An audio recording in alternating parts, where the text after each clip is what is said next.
રસ જોડે શું બનાવવાની તૈયારી ચાલી રહી છે? અરે આવી જાઓ. રસ પૂરી અને પોટેશિયમનો ખજાનો, પરવર બટાકાનું શાક. જુઓ આ રીતના પરવર લેવા અને ભરીને પણ બનાવાય અને સમારીને આ રીતે લાંબા લાંબા. તમે કેવી રીતે બનાવ છો તે કહેજો. હું આ સમારી રહી છું.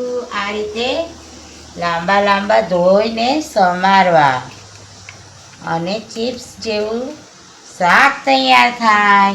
સાથે પૂરી અથવા પડવાળી રોટલી અને કેસર કેરીનો રસ. તો ચાલો જમો ને જમાડો. હવે શાક વઘારવાની તૈયારી કરી દો. અરે વઘાર મૂકી દીધો છે. જોઈ શકો છો અહીંયા આશરે 4 ચમચી જેટલું તેલ લીધું છે અને 4 વ્યક્તિ માટે શાક રેડી થાય છે. અહીંયા વઘારમાં મેથી લીધી છે, સૂકી મેથીના દાણા આશરે 5 થી 10. આને સહેજ લાલ થવા દેવા. જોઈ શકો છો કે કલર ચેન્જ થઈ ગયો છે મેથીના.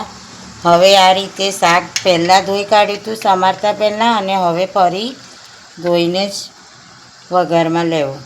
ગેસ ધીમો કરી દેવો. અરે વાવ, કેટલો ફાઇન અવાજ આવે છે અને સુગંધ તો મેથીની. હા. જો તમે મેથી ખાવાના પ્રિય હોય તો તમને ઘણું જ ભાવશે.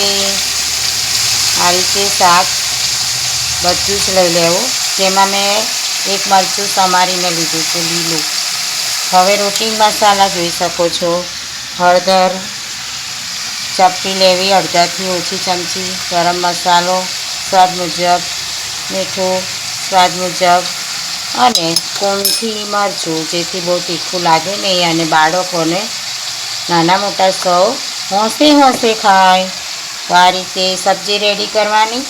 હવે એને ચલાવી લઈશું અને આશરે 15 થી 20 મિનિટમાં સબ્જી રેડી થશે. ઢાંકી દેવું અને 5 મિનિટે હલાવી લેવું. બટાકાની ચિપ્સને ચેક કરી લેવી.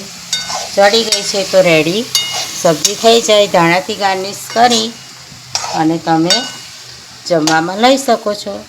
તો આ રીતે પરવરની સબ્જી બનાવો અને સૌ સાથે મળીને રસ પૂરી અને શાકની મોજે મોજ કરો.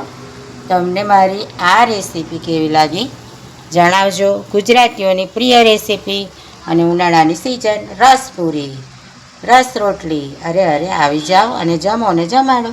Thank you. જય શ્રી કૃષ્ણ.